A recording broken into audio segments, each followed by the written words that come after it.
Hello students, आज मैं discuss करने वाला हूँ chapter chemical reactions and equations. So ये कुछ नेचुरल घटना है, जैसे एक एन आयरन तावा, पैन और nail is left exposed to humid atmosphere. Iron का तावा या पैन या नील का किसी भी आयरन का सामान को अगर हम किसी ह्यूमिड एटमॉस्फेयर में या बाहर रख देंगे तो उसमें क्या होता है, उसमें रस्ट पड़ जाता है। जिसमें अगर उसमें कॉन्टिन्यूसली पानी गिरता है, रेन वाटर गिरता है, तो उसमें रस्टिंग पड़ जाता है। या फूड, अगर हम जब फूड कुक्ड करते हैं तो उसमें क्या होता है, जैसे उसमें सब्जी वगैरह अलग अलग मसाले देते हैं तो उसमें चेंज होता है। तो फाइनली जो फूड बनता है उसका जो इनिशियल स्टेट है और फाइनल जो स्टेट है वो अलग होता है। इनिशियल में हमें रॉ मटेरियल लेते हैं, फूड का रॉ मटेरियल लेते हैं, और बाद में फाइनली जो फाइनल प्रोडक्ट बनता है, मतलब जो हमारा खाने लायक फूड होता है, वो अलग एक चीज़ होता है। इनिशियल मटेरियल से डिफरेंस होता है। या food gets digested in our body, अगर हम जब खाना खाते हैं तो फूड डाइजेस्ट होता है, तो उसमें वो डाइजेशन के टाइम वो उसमें कुछ चेंजेस आता है उस फूड में, क्योंकि वो फूड तो हम डायरेक्टली हमारा बॉडी एब्जॉर्ब नहीं करता। तो उस फूड्स में डाइजेशन प्रोसेस के दौरान उस फूड के अंदर भी कुछ चेंजेस आता है।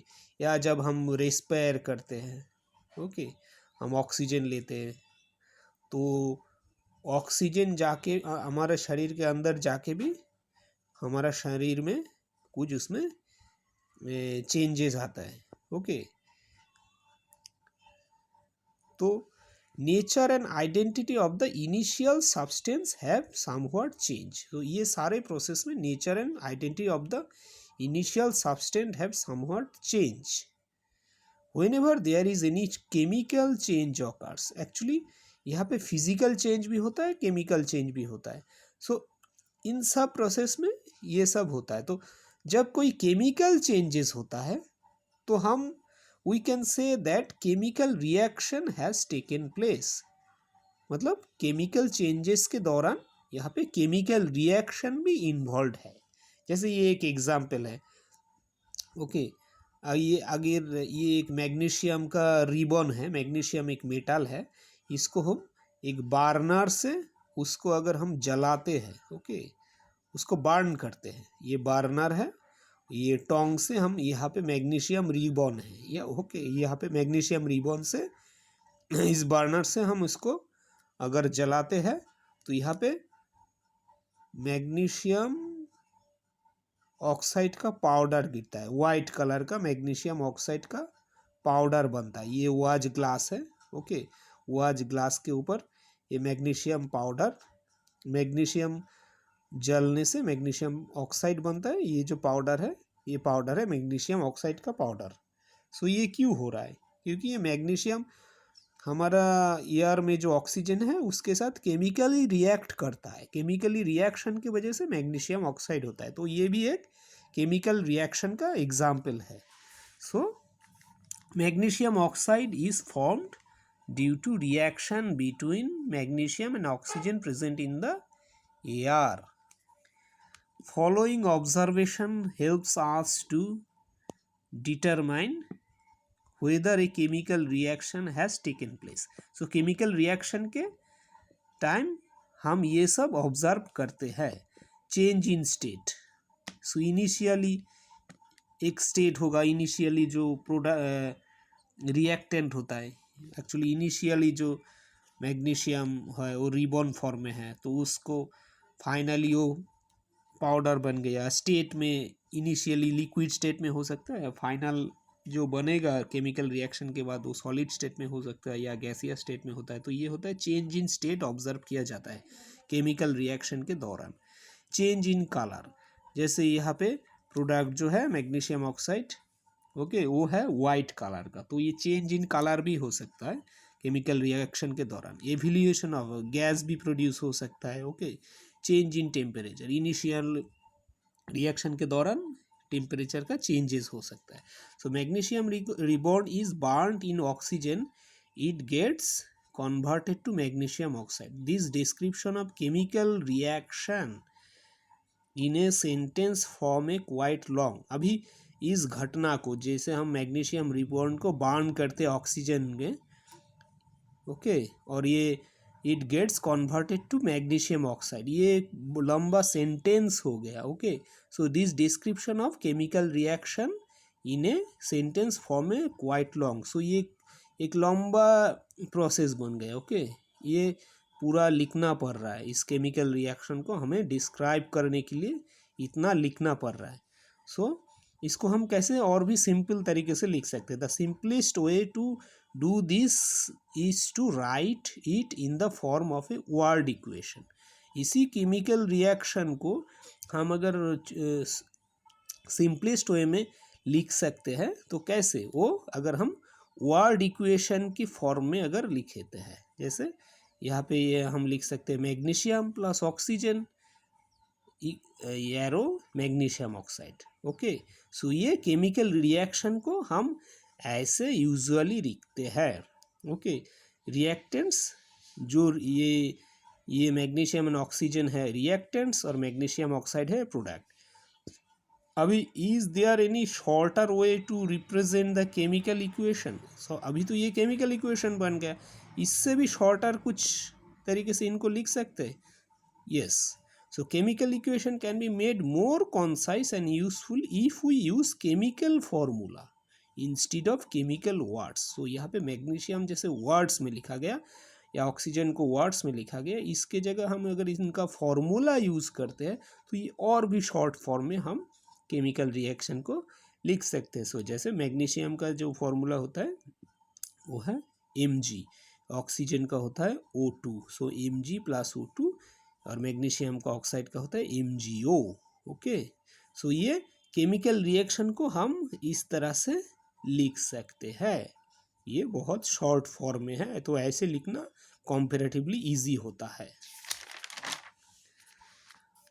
अभी बैलेंस इक्वेशन क्या है?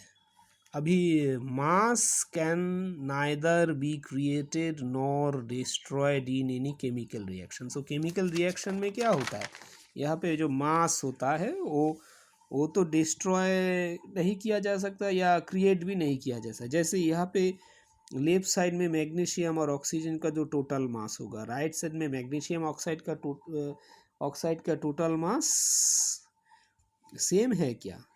एक्चुअली यहाँ पे सेम नहीं है, डिफरेंस है। जैसे यहाँ पे इस साइड में मैग्नीशियम का एक एटम है और ऑक्सीजन का 2 एटम है, लेकिन यहाँ पे जो मैग्नीशियम ऑक्साइड बन रहा है उसमें मैग्नीशियम का एक एटम है, ऑक्सीजन का एक एटम है, तो यहाँ पे तो ऑक्सीजन कम है इस साइड से। जो रिएक्टेंट साइड में जो ऑक्सीजन है और प्रोडक्ट साइड में जो ऑक्सीजन है, यहाँ पे ऑक्सीजन का अमाउंट कम है। मैग्नीशियम फिर भी इस इक्वेशन में सेम है, लेकिन ऑक्सीजन तो कम है। लेकिन मास को तो डिस्ट्रॉय नहीं कर सकते हम, या मास को हम क्रिएट भी नहीं कर सकते, तो इसीलिए हमको इस केमिकल इक्वेशन को बैलेंस करना जरूरी है।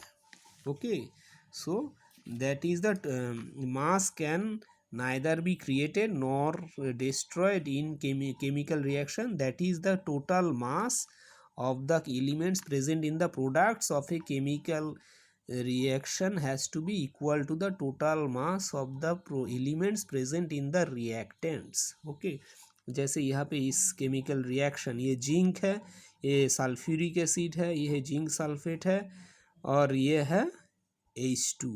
यहाँ पे आप देख सकते हो लेफ्ट साइड में जिंक का एक एटम, राइट साइड में जिंक का एक एटम, हाइड्रोजन का 2 एटम, राइट साइड में हाइड्रोजन का 2 एटम, सल्फर का एक एटम, राइट साइड में सल्फर का एक एटम, ऑक्सीजन का 4 एटम, यहाँ पे भी ऑक्सीजन का 4 एटम। तो ये केमिकली बैलेंस्ड इक्वेशन है, दोनों तरफ नंबर ऑफ एटम्स प्रोडक्ट और रिएक्टेंट में सेम है। ओके, सो ये केमिकली बैलेंस्ड इक्वेशन है। लेकिन अगर हम इस इक्वेशन को कंसीडर करें, यहाँ पे आयरन का एक एटम, राइट साइड में आयरन का 3 एटम, यहाँ पे हाइड्रोजन का 2 एटम, राइट साइड में हाइड्रोजन का 2 एटम, ये ठीक है। ऑक्सीजन का एक एटम, ऑक्सीजन का 4 एटम। सो ये केमिकली बैलेंस्ड इक्वेशन नहीं है। सो हमें इसको केमिकली बैलेंस्ड कैसे बनाना है, ओके। सो ये अलग है, ओके। सो इसको करने के लिए हमें इसका जो नंबर ऑफ एटम्स जहाँ पे कम है वहाँ पे इंक्रीज करना है। जैसे यहाँ पे किसी एक एलिमेंट से हम स्टार्ट करते हैं। सपोज एक्चुअली जो कंपाउंड में सबसे ज़्यादा एलिमेंट होता है या जो सबसे ज़्यादा एटम्स होता है उससे हम पहले कंसीडर करते हैं, ओके। सो ये यहाँ पे आप देख सकते हो, यहाँ पे ऑक्सीजन का 4 एटम है। सो यहाँ पे ऑक्सीजन का एक एटम है। सो यहाँ पे हम लिख सकते हैं इसके बाद ये 4 एटम है, तो इसको हमको 4 करना है लेफ्ट साइड में भी। तो इसको 4 करने के लिए इसके आगे हमें ऐसे 4 लिखना है, ओके। जो 4 हो गया तो यहाँ पे राइट साइड में ऑक्सीजन का 4 एटम, लेफ्ट साइड में ऑक्सीजन का 4 एटम हो गया, ओके। अभी इसके बाद हाइड्रोजन, ओके। सो हाइड्रोजन है, इसको एक्चुअली अभी नहीं लिखे, ओके। हाइड्रोजन है लेफ्ट साइड में 4 × 2 मतलब 8। सो राइट साइड में हाइड्रोजन कितना था 2। तो अभी हाइड्रोजन को हमको इंक्रीज करना है नेक्स्ट स्टेप में। पहले ऑक्सीजन तो मैच हो गया, अभी नेक्स्ट स्टेप में हमको हाइड्रोजन को करना है, ओके। हाइड्रोजन और आयरन बाकी है। सो नेक्स्ट एक एक एलिमेंट करके हमको ऐसे इक्वल करना है। सो पहले ऑक्सीजन हो गए, अभी हाइड्रोजन करते हैं। तो हाइड्रोजन के यहाँ पे 8 हो गया, तो यहाँ पे हम अगर 4 लिख देंगे, ओके। तो यहाँ से भी हाइड्रोजन का 4 × 2 8, यहाँ पे भी हाइड्रोजन का 4 × 2 8, ओके। अभी बाकी क्या रह गया, बाकी रह गया आयरन, ओके। बाकी रह गया आयरन। आयरन इस साइड में 3 था, तो इस साइड में 3, इस साइड में 1 है। तो अभी अगर इसके आगे हम 3 लिख देंगे तो आयरन का भी 3 हो जाएगा। तो अभी इस इक्वेशन में आप देख सकते हो, यहाँ पे 3 आयरन, यहाँ पे भी 3 आयरन, यहाँ पे 4 ऑक्सीजन, यहाँ पे भी 4 ऑक्सीजन, और यहाँ पे 8 हाइड्रोजन, तो यहाँ पे भी 8 हाइड्रोजन। सो यहाँ पे हमें फाइनली एक केमिकली बैलेंस्ड इक्वेशन मिल गया। तो एक्चुअली ये इसका प्रोसेस है, किसी एक एलिमेंट को पहले इक्वल करना है, फिर सब्सिक्वेंटली स्टेप वाइज बाकी एलिमेंट का भी जो हमें number of atoms left side में और राइट साइड में इक्वल करना है, okay. So to make chemical equations more informative, the physical states of the reactants and products are mentioned along with their chemical formula, okay. So chemical reaction को और informative करने के लिए physical states of the reactant and product को भी mention करना पड़ता है। जैसे गैसियस है या लिक्विड है या एक्वस है या सॉलिड स्टेट है, जैसे ऐसे ये भी प्रोडक्ट और रिएक्टेंट में लिखना होता है। जैसे इस रिएक्शन में Fe आयरन है, ये सॉलिड स्टेट में है, तो यहाँ पे S लिखना है, S फॉर सॉलिड। ये वाटर है या ये गैसियस स्टेट में है, तो यहाँ पे G लिखना है। ये Fe3O4 है, यहाँ पे S लिखना है, ये तो सॉलिड स्टेट में है। 4H2O ये G, ये गैसियस स्टेट में है। तो sometimes the reaction condition such as, okay, temperature, pressure, catalyst etcetera for reaction are indicated above and below the arrow. कुछ और भी कंडीशंस होते हैं, जैसे प्रेशर, टेम्परेचर, जो केमिकल रिएक्शन किस प्रेशर में हुआ या किस टेम्परेचर में हुआ या कौन सा कैटालिस्ट यूज़ होता है, वो भी हमें मेंशन करना आता है। जैसे ये कार्बन डाइऑक्साइड, ये हाइड्रोजन का रिएक्शन, केमिकल रिएक्शन की वजह से ये होता है मिथाइल अल्कोहल, ओके। ये लिक्विड स्टेट, ये गैसियस स्टेट, ये गैसियस स्टेट। सो ये 340 एटमॉस्फेरिक प्रेशर में होता है। तो ये प्रेशर को मेंशन किया गया, ये कंडीशन का, केमिकल रिएक्शन का कंडीशन को मेंशन किया जाता है। या जैसे ये कार्बन डाइऑक्साइड, ये वाटर के साथ रिएक्ट करके ग्लूकोज बनता है C6H12O6, ये ऑक्सीजन बनता है और वाटर बनता है। तो यहाँ पे सनलाइट जरूरी है और क्लोरोफिल जरूरी है। तो ओके, सो ये कुछ कंडीशन भी हम ये करते हैं। तो केमिकल रिएक्शन ऐसे बहुत टाइप का होता है। तो types of chemical reaction, so पहले हम डिस्कस करेंगे कॉम्बिनेशन रिएक्शन। जैसे calcium oxide reacts vigorously with water to produce slaked lime, okay, releasing a large amount of heat. So calcium oxide CaO ये सॉलिड स्टेट में reacts vigorously with water के साथ react करके ये produce करता है slaked lime, calcium hydroxide बोला जाता है। सो यहाँ पे क्या हो रहा है, ये कैल्शियम ऑक्साइड और वाटर H2O ये दो रिएक्टेंट है, ये केमिकली रिएक्ट होके एक प्रोडक्ट बन रहा है। सो प्रोडक्ट ऐसे बन रहा है, ये दो एक्चुअली कॉम्बाइन हो जा रहा है। ओके, इसके साथ ये देखिए दो मिलके एक हो गया।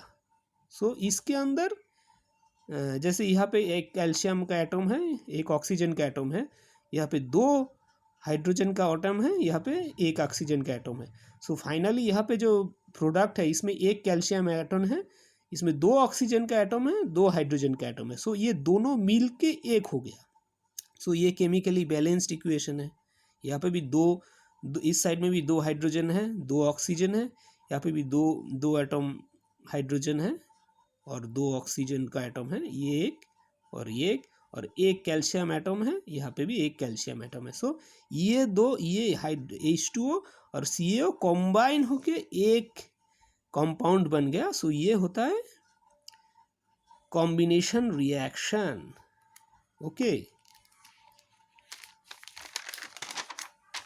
मोर एग्जांपल्स, जैसे carbon burning of coal, carbon oxygen के साथ रिएक्ट करके ये सॉलिड स्टेट में, ये गैसीय स्टेट के ये कार्बन डाइऑक्साइड बन गया। ये बर्निंग ऑफ कोल, कोल के अंदर कार्बन रहता है, कार्बन ऑक्सीजन के साथ जब बर्न होता है, ओके, ऑक्सीजन के साथ कार्बन जब बर्न होता है तो ऑक्सीजन के साथ रिएक्ट करके कार्बन डाइऑक्साइड बनता है। सो यहाँ पे भी ये कार्बन और ऑक्सीजन कॉम्बाइन होके एक कंपाउंड बन गया। ओके, यहाँ पे भी एक एटम कार्बन, दो एटम ऑक्सीजन, यहाँ पे भी एक एटम कार्बन, दो atom oxygen, formation of water from hydrogen and oxygen. So यहाँ पे हाइड्रोजन एंड ऑक्सीजन कॉम्बाइन होके H2O बन रहा है। यहाँ पे भी चार एटम ऑक्सीजन हाइड्रोजन, इस साइड में भी चार एटम हाइड्रोजन, यहाँ पे भी दो एटम ऑक्सीजन, यहाँ पे भी दो एटम ऑक्सीजन। सो ये दोनों कॉम्बाइन होके एक बन गया। तो ये कॉम्बिनेशन रिएक्शन है। सो